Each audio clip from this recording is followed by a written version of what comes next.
Selamat sore, salam sejahtera untuk kita semua. Perkenalkan, nama saya Gabriel Kia. Saya adalah mahasiswa Ilmu Hukum Universitas Flores. Pada kesempatan kali ini saya akan menjelaskan tentang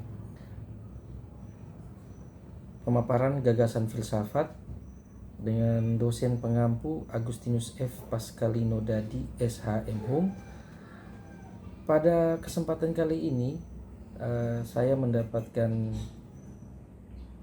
pemaparan gagasan filsafat tentang eksistensialisme.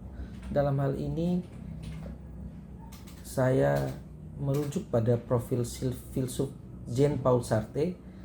Jean-Paul Sartre dilahirkan pada tahun 1905 dan meninggal pada tahun 1980. Dia merupakan filsafat Prancis yang menjadi tokoh utama eksistensialisme pada abad ke-20, terutama eksistensialisme yang berhaluan ateistik. Sartre tidak hanya berperan sebagai akademisi, tetapi juga sastrawan, kritikus sosial, dan aktivis politik. Ia berusaha membawa filsafat keluar dari ruang kelas menuju realitas manusia sehari-hari. Sartre menempuh pendidikan di École Normale Supérieure dan banyak dipengaruhi oleh aliran fenomenologi serta pemikiran Heidegger tentang ada atau being. Namun Sartre mengembangkan pendekatan yang lebih menonjolkan unsur kebebasan manusia dan tanggung jawab etis dalam pembentukan dirinya sendiri. Karya penting Sartre yang memuat gagasan eksistensialisme antara lain, yang pertama adalah Being and Nothingness, karya filsafat utamanya tentang kesadaran, kebebasan, dan ketiadaan. Existentialist is a Human, karya populer yang menjelaskan tentang eksistensialisme dengan bahasa yang lebih mudah. Yang ketiga, novel Nausea dan drama No Exit, menggambarkan pengalaman manusia menghadapi absurditas, pilihan, dan konflik antar kesadaran. Sartre menolak hadiah Nobel Sastra pada tahun 1964 karena ia ingin menjaga independensi dan menolak label institusi yang membatasi kebebasan intelektual. Eksistensialisme Sartre, manusia tidak memiliki hakikat bawaan sejak lahir. Manusia pertama-tama ada, kemudian melalui pilihan dan tindakannya membentuk dirinya sendiri. Artinya eksistensi mendahului esensi. Pokok gagasan yang pertama, kebebasan radikal atau radical freedom. Menurut Sartre, manusia memiliki kebebasan yang sangat besar. Bahkan dalam kondisi sulit, manusia tetap memiliki pilihan melawan, menyerah, kompromi, atau menanggung resiko. Namun kebebasan ini bukan bebas tanpa konsekuensi, melainkan kebebasan yang menghasilkan beban moral. Yang kedua, tanggung jawab dan beban memilih. Karena manusia bebas, maka manusia juga harus bertanggung jawab. Sartre menyatakan bahwa ketika seseorang memilih, ia bukan hanya memilih untuk dirinya, tetapi seolah-olah memberi contoh tentang seperti apa manusia seharusnya hidup. Di sini muncul konsep kecemasan eksistensial atau anguish, rasa takut karena sadar bahwa keputusan kita tidak bisa disadarkan pada patokan absolut. Yang ketiga menjadi pokok gagasan adalah keautentikan versus ketidakjujuran diri, bad faith. Sartre membedakan hidup otentik, mengakui kebebasan dan bertanggung jawab. Yang kedua, bad faith, ketidakjujuran diri, berpura-pura tidak punya pilihan, menyalahkan keadaan, jabatan, perintah atasan, budaya atau hukum. Contoh sederhana adalah seseorang mengatakan, "Saya hanya menjalankan aturan," padahal ia sebenarnya memilih untuk patuh pada kritik. Yang keempat, relasi dengan orang lain.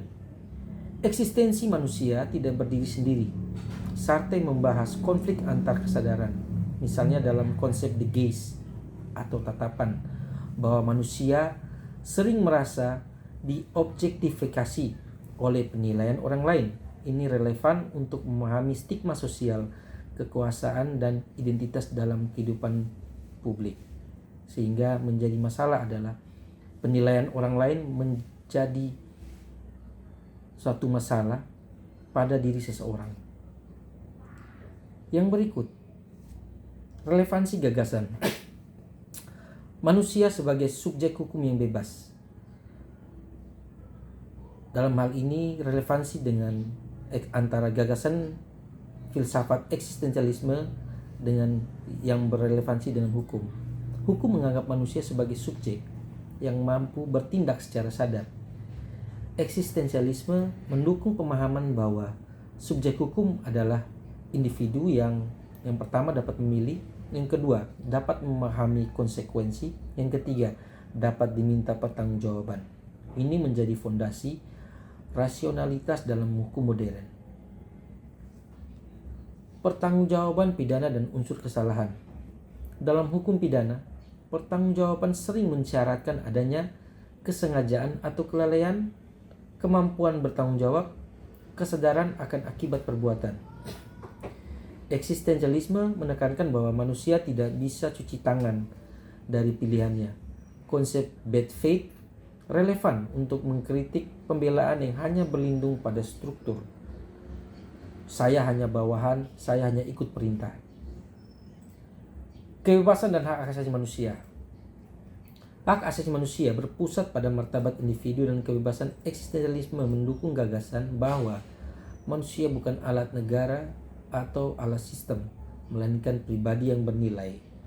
Hak-hak dasar seperti kebebasan berpikir, kebebasan berekspresi, kebebasan beragama atau berkeyakinan, dan juga perlindungan dari perlakuan kesewenang-wenangan. Selaras dengan gagasan eksistensial tentang kebebasan sebagai kondisi manusia. Penafsiran hukum yang humanistik. Eksistensialisme mengingatkan bahwa penerapan hukum tidak boleh mekanis dan mengabaikan kenyataan manusia. Penegak hukum idealnya mempertimbangkan, yang pertama adalah niat pelaku, yang kedua situasi sosial, yang ketiga faktor kemanusiaan, dan yang terakhir tujuan keadilan substansif. Eksistensialisme dapat menguatkan pendekatan penafsiran hukum yang berorientasi pada manusia, bukan sekedar teks. Kritik terhadap positivisme hukum yang kaku. Dalam positivisme, hukum dianggap sangat sah karena ditetapkan oleh otoritas, terlepas dari adil atau tidak. Eksistensialisme bisa menjadi kritik. Aturan yang legal belum tentu bermakna atau adil bagi eksistensi manusia. Eksistensialisme yang mendorong pertanyaan. Yang pertama, apakah hukum menghargai kebebasan manusia? Apakah hukum melindungi martabat? Apakah hukum hanya menjadi alat kekuasaan? Eksistensialisme membantu melihat keadilan bukan sekadar konsep abstrak, melainkan sesuatu yang dirasakan manusia dalam pengalaman yang nyata, tentang diperlakukan setara, dihargai, didengar, dan tidak objektifikasi. Dan terakhir, kesimpulan, eksistensialisme, khususnya pemikiran Jean-Paul Sartre, menempatkan manusia sebagai makhluk bebas yang bertanggung jawab penuh atas pilihannya.